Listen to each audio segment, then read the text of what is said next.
My first guest tonight is a movie star. He's in 2 new films, The Grand Budapest Hotel, which is in theatres now, and Le Weekend, which is French for The Weekend, which is out this Friday. Take a look at this. Hey!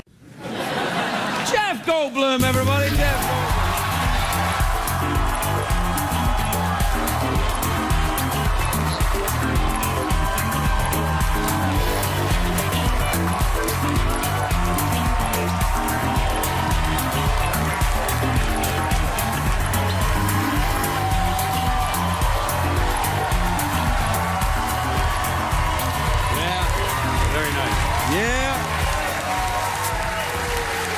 Yeah, look at that. They're so crazy nice. About you. Oh, they're so nice. They're crazy about you, as am I. You're so nice. I'm crazy about you, crazy about you. Well, that's... You look really nice, Jeff. You look really lovely with your bow tie. It's really very, very splendid indeed. It's a tied one, too. It's a tied one, yeah. I tied it myself. Really? Yeah, do you know how to do that? I do, but I can only do it on ladies. I could try it, I suppose.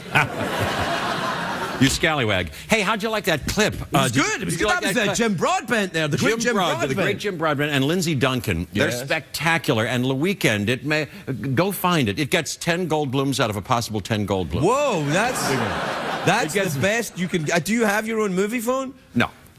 But it gets my highest recommendation. See it, I'm telling you, you would get a big kick out of it. I want to see it. There's got things I like in it. It's got you, it's got Broadbent, it's got Paris. I love Paris. It's in Paris. You were in Paris. Many times. I really play you in the movie. I'm a writer. Yes. Look at him perk up. I play, now I'm intrigued. I play a writer who goes to Paris to write a book. I've done that. Between the bridge and the river. That's the book I wrote in Paris. You liar, pants on fire. That's not what you're doing in the book. No, I do. I recommend that novel, by the way. Very brilliant. Thank you. I play a writer who gets involved with a new relationship. I have a new wife, and she's pregnant, and there's issues involved. And yeah, it's like you. Yeah, it's kind of my... Yeah. It's you. I think I might have to sue you. Don't. Okay. Don't sue.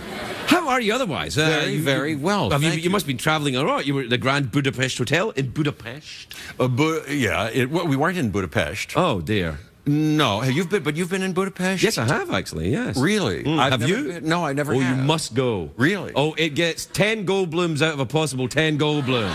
That's my highest. That's the highest you can go. Highest. No, we shot the Grand Budapest Hotel in Görlitz, Germany. Ah. Where's Görlitz? It's a wonderful place on the border of Poland. An untouched fantasy place. Anyway, we shot this movie that people are going crazy about and using phrases for, and that... Using phrases You all right? I left it. Oh, no. Yeah, using phrases for. Yeah. I read this just to remind myself. And using words, because it's indescribable. It's a very beautiful movie. That I didn't know, and maybe you'll know them. Okay. Do you know these words? A reviewer said it's full of gorgeous furbelows. F-U-R-B-E-L-O-W. That's the things. You remember in Star Trek, these little things that took over the Enterprise? Uh-huh. Furbelows. Those are furbelows. Possibly so. I was not familiar with that. Now I'll look it up since nobody knows it. You don't know it? No. Okay, there we go. Come on. They're smart. No, come on. Half of these people don't speak English. And the other one, they said it's a storybook samizdat. S-A-M-I-Z-D-A-T. Oh, I'd never heard of that word. It's a word which I often use in conjunction with Weltanschauung. Weltanschauung. Yeah. You yeah. No. Anyway. I don't. The only German word I use with any regularity is Schadenfreude. A Schadenfreude. Yeah. A Schadenfreude means delighting in the misfortune of others. Yeah, misfortune of others. Only the Germans would have a word for it. Oh, it's so good. Let's have a word for it. Yeah. Schadenfreude. Yeah. But that's a bit of evil that we sometimes indulge in. You know. I'm quite evil. I am too. Yeah, I know. Yeah. We have to struggle. You have to find joy in other people's good fortune. You have to fight the Schadenfreude. You got to fight the Schadenfreude. Yes, absolutely. That's right. Hey, you know, I was looking at our last conversation the last time I was here. And I was stricken with vain grief and recrimination. I was looking, HDTV, you know. Yeah. I hadn't realized until just before I came here, I saw it. I was drooling during the first bit of... I had some spittle on my chin during the first few minutes of that conversation. Well, had you been enjoying a snack before you came out or something? Did you have some kind of viral infection? Certainly not, no. It was your delectability and my appetite from being around you, I'm sure. Well, I've never heard such a lot of furbelow in my life.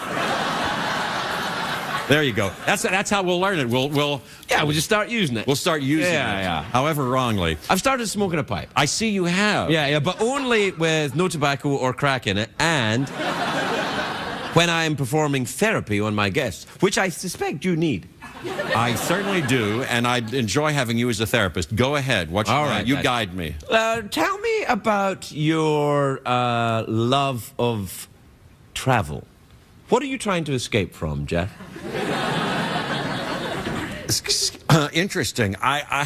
Interesting. I don't love travel so much. I like being forced to travel, having these jobs. You know. You like being forced? I said it, so it must be true. What's that? What kind of therapy is this? What kind of therapy is this? It's mock therapy. I see. It's a sort of furbelow technique. I see. Well. Do you actually go to therapy? Do you get therapy? Yeah. Me too. I'm a big fan.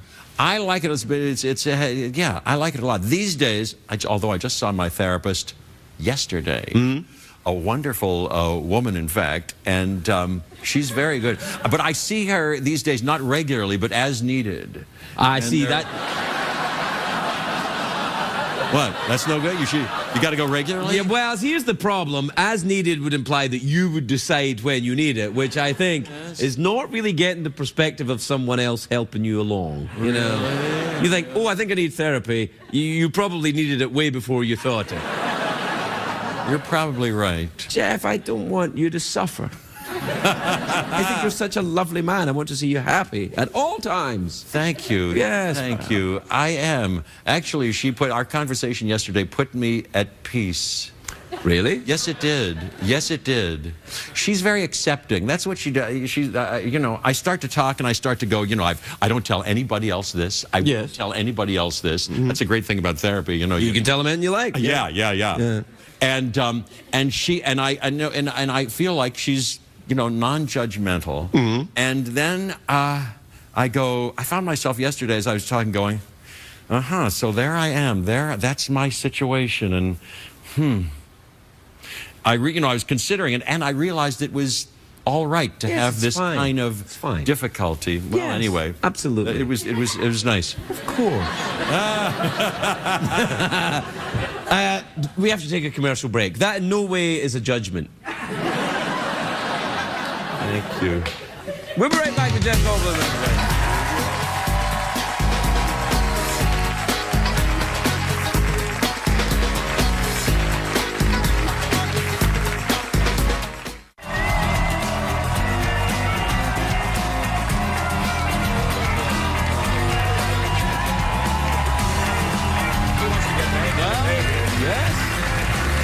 That's what this was about. This was about we're back on the air, so don't say anything of any import now. All right. But Rob, you're very trustworthy, and you would be a good therapist. You're a good friend, and I feel like I can tell you. I actually lack judgment really at all. I mock mercilessly, but there's no engine behind it, if you know what I mean. I don't really mean it. I know. You're enlightened and very wise. I am enlightened. I am. You're right.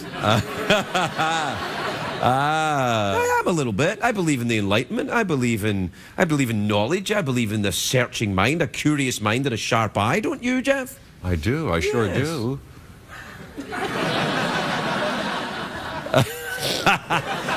Curious mind and a sharp eye. You ever try to find an ironclad lead for yourself from a 3-rail billiard shot? Oh. Well, just as I say, it takes judgment, brains, and maturity to score in a balkline game. I'd say that I need boob. Now, what's that from? A play? Yeah, musical play. Nobody knows.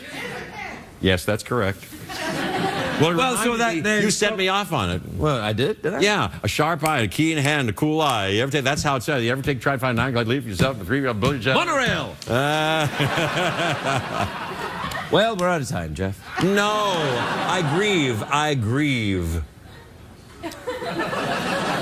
It's all right to grieve. That's perfectly normal. Thank you. Under the circumstances. Under the circumstances? You hold your chin a lot, I've noticed. Not a lot. Are you checking for a spit? Probably subconsciously. Yeah, now a little bit. I'm thinking, I don't want to have that. I just want to keep wiping in case anything dribbles down. Okay. Awkward pause, meditation. How do you want to get out of here?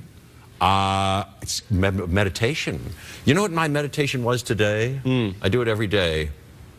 I have another name. I get through the meditation, I give myself an alternate name. Today, I'm not Jeff Goldblum. I am Play Sport Pure Joy. And I am Fun Time Furbelow. Let's go. Here we go.